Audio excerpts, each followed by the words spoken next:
قاتل کون تھا کی سیریز پارٹ 2 میں خوش آمدید۔ ڈائنوسارز کی ایکسٹینشن والکینوز یا کامٹ سے نہیں بلکہ صرف اس امپیکٹ سے ہوئی تھی، اور یہ ایک لحاظ سے ہمارے لیے بھی سبق ہے کہ اگر 65 ملین سال پہلے ڈائنوسارز کا اختتام ہو گیا تھا آسٹرائڈ کی امپیکٹ سے، تو اس قسم کی امپیکٹس کل بھی ہو سکتے ہیں۔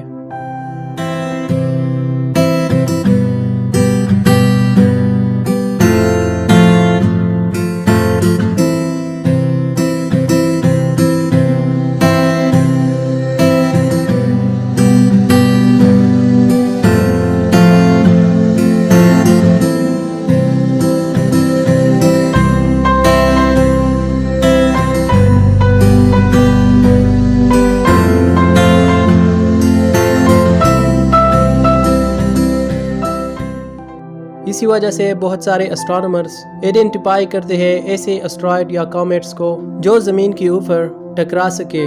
ابھی تک کوئی ایسا کینڈیڈیٹ موجود نہیں کہ جس کی وجہ سے ہمیں واقعی خطرہ ہے، اور پھر ہم اسٹرائڈ جن کی پروڈکٹیبل آربٹس ہیں ان کو تو پھر بھی ہم کیٹیگرائز کر سکتے ہیں، لیکن کئی کامٹس ہوتے ہیں جو صرف پہلی دفعہ سولر سسٹم کی اندر کی طرف آتے ہیں، تو اگر وہ زمین کی طرف آتے ہیں تو ہم کچھ زیادہ کر بھی نہیں سکتے۔ لیکن اس سے پہلے کہ ہم اس ٹاپک کو ختم کریں، میں ایک اور انٹرسٹنگ اسٹڈی کے بارے میں بتانا چاہوں گا۔ وہ یہ ہے کہ اسٹرانومرز کو یہ پتہ چل گیا ہے کہ جب آسٹرائڈ یا کامٹ آ کے ٹکرایا اس کے کچھ سالوں کے بعد اس کریٹر کے اندر بلو گرین ایلجیز، جس کو سائنو بیکٹیریا بھی کہتے ہیں، یہ جو بلو گرین ایلجی ہے یہ ایکچولی آکسیجن فراہم کرتی ہے اور کاربن ڈائی آکسائڈ کو وہ ابزارب کرتی ہے۔ ہسٹوریکلی زمین کے اوپر بلو گرین ایلجی ہے جس نے ایٹماسفیئر میں آکسیجن کو پاپولیٹ کیا۔ یہ بلو گرین ایلجی امپیکٹ کی فوراً بعد کچھ سالوں کے بعد واپس اس کریٹر کے اوپر آ گئی تھی اور وہ تھرائیو کر رہی تھی۔ لیکن سوال یہ ہے کہ سائنسدانوں کو کیسے پتا کہ وہ کچھ سالوں کے بعد آ گئی تھی؟ تو یہ بہت ہی کول قسم کی اسٹڈی ہے۔ یہ ان کو اس طرح سے پتا چلا کہ یہ کچھ سائنسدانوں نے کورس سیمپلز ڈرل کیے چکچلوپ کریٹر پہ، اور وہ آپ کو بتاتے ہیں کہ جس طرح سے اس کی لیئرز ہے کیسی ڈپازٹ ہوئی، وہ آپ کو انفارمیشن اس چیز کی دیتی ہے۔ تو یہ جو بلو گرین ایلجیز ہوتی ہے وہ کچھ پیٹس ریلیز کرتی ہے، وہ سیگمنٹ میں کئی ملین سال تک سروائیو کر سکتے ہیں۔ تو سائنسدانوں کو یہ پتا چلا کہ ایک لیئر ہے فوسل پلانٹس کی، یہ لیئر سونامی کی وجہ سے آئی۔ جب اسٹرائڈ کا امپیکٹ ہوا تو بے انتہا سونامیاں آئی، اور اس سونامی کی وجہ سے یہ جو درخت ہے اور پودے ہیں وہ تمام کی تمام ڈپازٹ ہوئی کریٹر کے اوپر بھی اور باقی دنیا میں بھی۔ اس لیئر کے اوپر ان کو یہ بلو گرین ایلجی کا پتہ چلا، تو امپیکٹ ہوا، سونامیاں آئی کچھ گھنٹوں کے بعد یا 1-2 دن کے اندر، تو اس کے اوپر بلو گرین ایلجیز ڈپازٹ ہوئی۔ لیکن اس کور سیمپلز میں انہوں نے یہ دیکھا کہ اس بلو گرین ایلجی کے اوپر ایک اور لیئر ہے ایریڈیم کی۔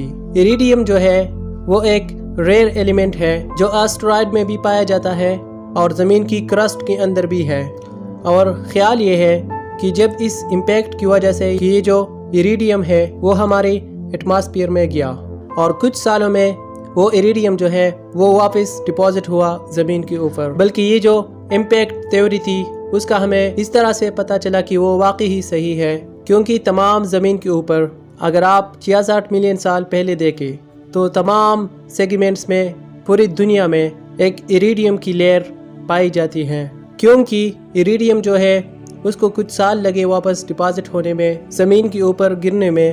تو یہ جو بلو گرین ایلجی ہے وہ اس ایریڈیم لیئر کی نیچے، اور وہ جو سونامی والے پودے ہیں ان کی اوپر، اس کی بیچ میں ہے۔ اس کا مطلب یہ ہے کہ یہ جو بلو گرین ایلجیز تھی وہ کچھ سالوں کے بعد آلموسٹ امیجیٹلی امپیکٹ کے بعد اس نے پاپولیٹ کر دیا، یعنی کہ لائف جو ہے، زندگی جو ہے وہ تھرائیو کرتی ہے اس قسم کی کیٹاسٹرفیز کی بعد بھی۔ یقیناً یہ ڈائنوسارز کے لیے ایک اچھی خبر نہیں بلکہ زندگی کے لیے، لائف کے لیے یہ ایک اچھی بات ہے کہ اس کی ریزیلینس کہ وہ سروائیو کر سکتی ہے۔ یہ ایک امیزنگ چیز ہے کہ ایک ایونٹ جو آج سے 65 یا 66 ملین سال پہلے ہوا تھا، تو آج ہم اس کو ٹریس کر سکتے ہیں کہ اس کی فوراً بعد کیا ہوا؟